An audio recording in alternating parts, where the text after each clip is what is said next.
What are you doing?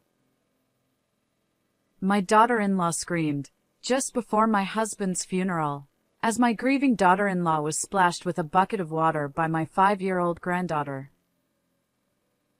Grandpa's ghost told me to do it.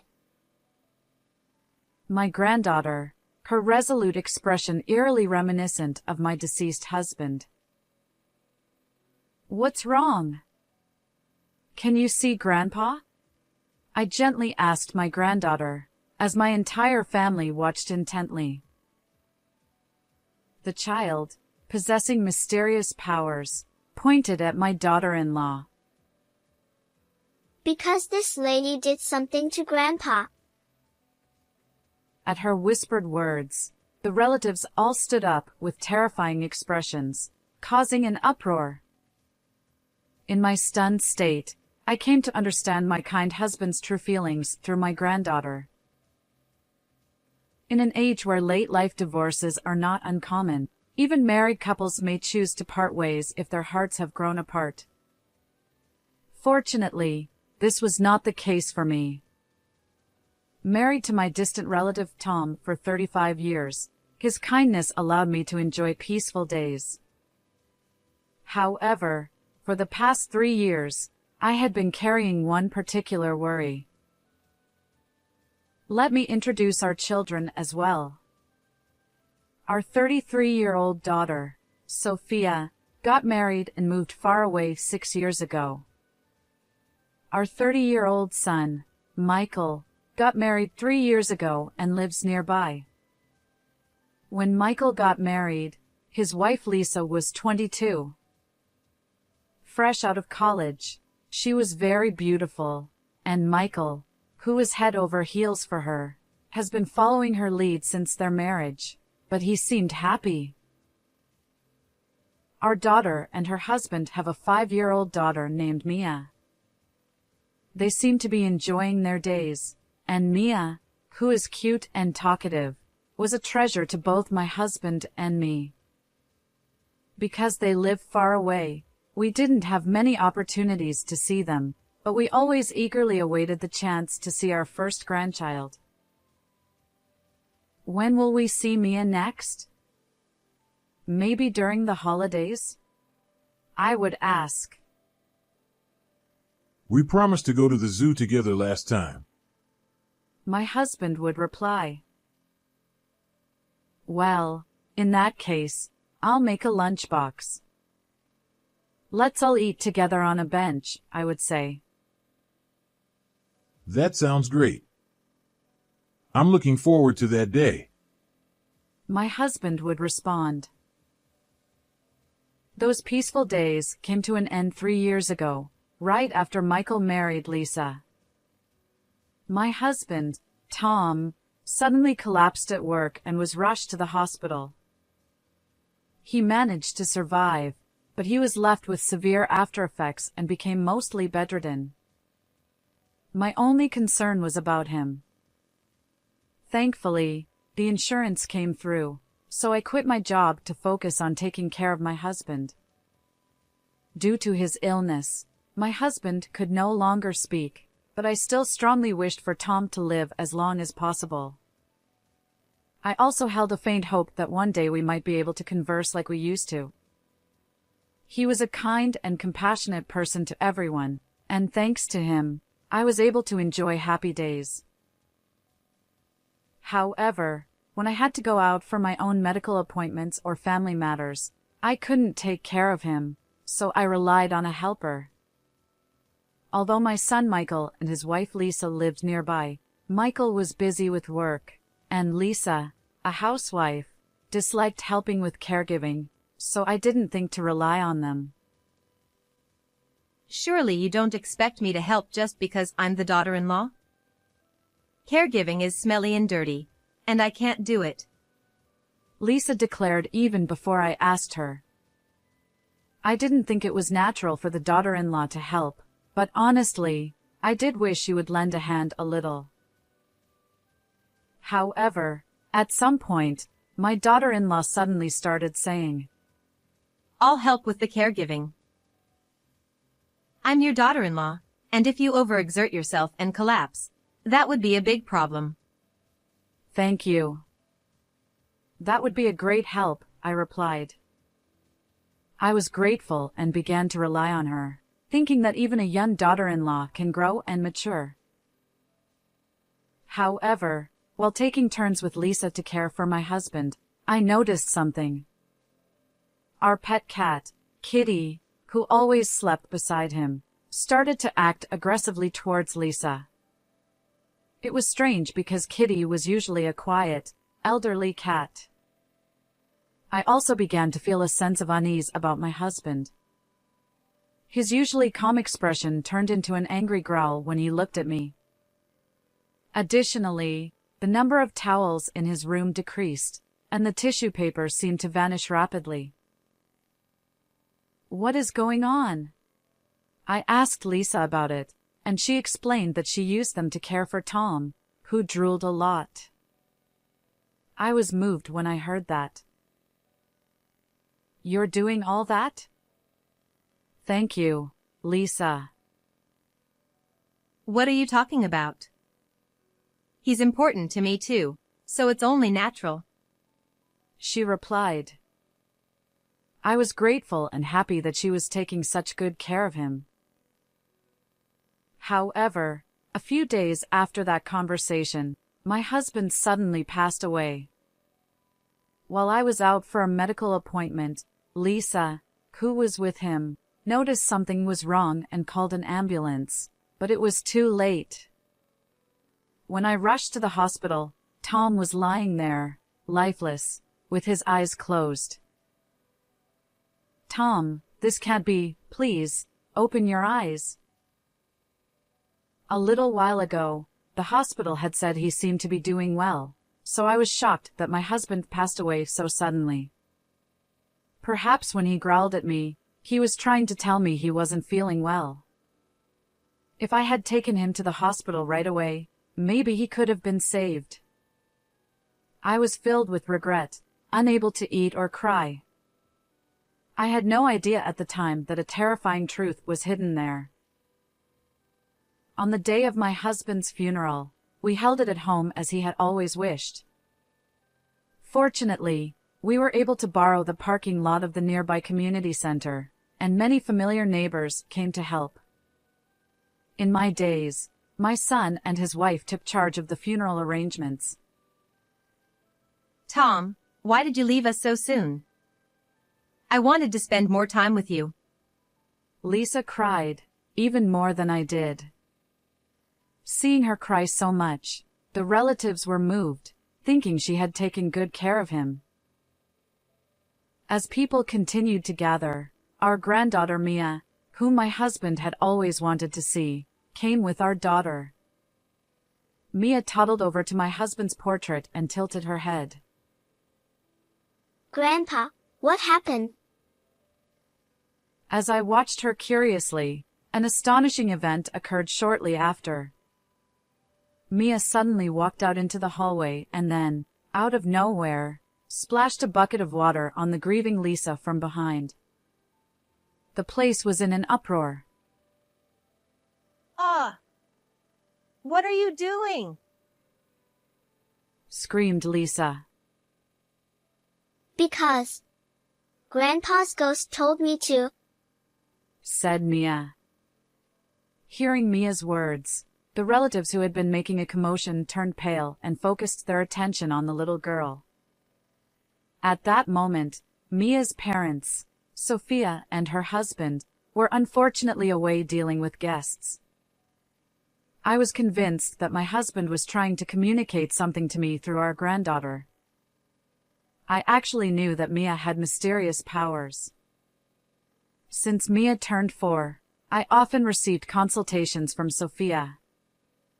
When a nearby elderly person passed away, Mia would say things like, "The lady said it was painful, but now she's at peace." Not only that, but she would also tell the family where the hidden savings were or convey words of gratitude from the deceased. Moreover, her voice and tone would change depending on the situation. Having heard such stories, I thought that perhaps Mia was conveying my husband's words at that moment. However, from Lisa's perspective, she was suddenly splashed with a bucket of water by Mia and then told about my husband's ghost, leaving her completely bewildered. As a result, she revealed her true nature all at once. What is wrong with this kid? She's creepy. Stay away from me. Go away, Lisa said, grabbing Mia and trying to push her down. At that moment, Kitty, who had been sleeping on a cushion in the corner of the room, woke up and attacked Lisa. But Lisa swatted Kitty away with her hand, causing the cat to hit the wall.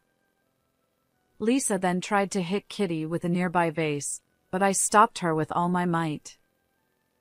Kitty ran behind Mia for safety. Lisa, calm down, I said, while wiping her wet body with a towel and trying to soothe her as she breathed heavily in anger. My mind was filled with questions. Why does Kitty hate Lisa so much? Could something have happened when I wasn't around? Suddenly, I remembered something. I wanted to check it, but Lisa was furious, saying, You shouldn't spoil her just because she's a child. We should get rid of this cat too. I was doing my best to calm her down. When I looked at my granddaughter, I saw her biting her lip and glaring at Lisa. Mia, what's wrong? Can you see Grandpa? Because this lady told Grandpa to die soon, and that Grandma would be next. What? Immediately after, Mia started speaking in a low, growling voice, as if someone had possessed her. Her expression was resolute, unlike her usual self, and she somehow resembled my late husband. It was my daughter-in-law who poured water on my face and stuffed tissues in my mouth to stop my breathing. I won't forgive her for targeting Mary's life too. I will never let her have my property.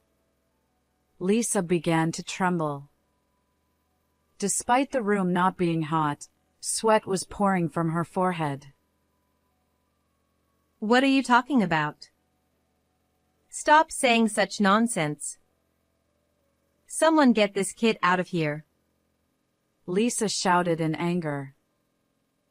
Ignoring Lisa's outburst, Mia furrowed her brow and wore a terrifying expression. I am Tom. I will show you proof. Listen carefully to Mia's words. Then, one of the relatives started talking about things Mia couldn't possibly know, like how they broke a bone falling from a tree as a child or how it took a cousin a month to learn to ride a bike. The relatives began shouting, Tom is here, and he's telling Mia as a ghost, while looking around in a frenzy. Everyone, what's going on? Calm down, Lisa said, bewildered by the reactions around her. But the relatives shared a common belief. In our family, there was a legend that occasionally someone with the ability to talk to spirits would be born from my husband's or my bloodline. Everyone thought that Mia might have inherited this power. However, Mia's strange state didn't last long. When her mother, Sophia, entered the room, Mia collapsed into her arms and fell asleep. When she woke up a while later, she was back to her innocent self.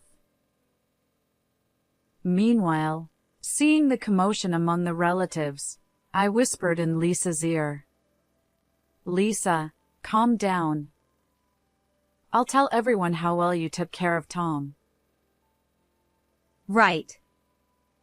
You'll prove that I took good care of him, won't you? Lisa said, calming down a bit as I handed her some tea. I need to go to the restroom, I said, leaving the room.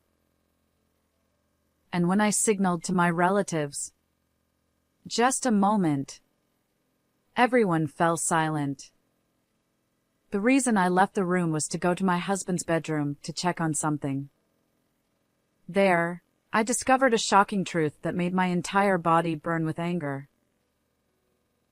I will never forgive you. I will make sure justice is served. Feeling the anger welling up inside me, I carefully masked my emotions and returned to the room where Lisa and the relatives were. In my hand was a pet camera. I had bought it a while ago for Kitty and set it up in my husband's room, but it had been left unattended due to the chaos. Standing before everyone, I played the recorded data from the camera. It clearly showed my daughter-in-law harassing my husband. She was saying, "Die quickly and leave the inheritance to Michael. After you, I'll target the old hag." She was cursing, pouring water from a vase on my husband's face, and stuffing tissues into his mouth. As Tom struggled and coughed, she wiped away his spit and phlegm with a towel to avoid detection. At that moment, Kitty, who was trying to protect my husband, was kicked by her. Looking down at my husband, who was gasping for breath, Lisa laughed and said, "It's finally time for you to go to the other side." After confirming that he had passed away, she pretended to panic and called 911. The people watching were horrified by her actions. The unnatural decrease in towels and tissues, and the reason Kitty was only angry at Lisa, all made sense now. Later, we found out that Lisa had been harassing my husband in the same way every time she took care of him. She planned to kill my weakened husband first and then target my life. Moreover, she had the audacity to discuss her plan with my speechless husband. My husband must have been trying to warn me with his growls. With the truth revealed by the pet camera, Lisa had no escape and tried to flee, but the relatives present quickly restrained her. What kind of daughter-in-law is she? She wasn't taking care of him. She was trying to kill him. They exclaimed. Cornered, Lisa clung to her husband, Michael. "Please help me. I was just trying to make sure you got your dad's inheritance quickly. I did it all for you," she pleaded. However, upon learning of his wife's true nature, my son turned pale and shouted, "Stay away from me. You're a terrible woman for targeting my parents' lives."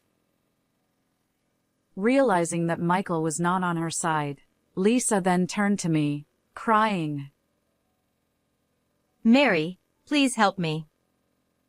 You were suffering from caregiving too, weren't you? I was just trying to make it easier for you." How dare you?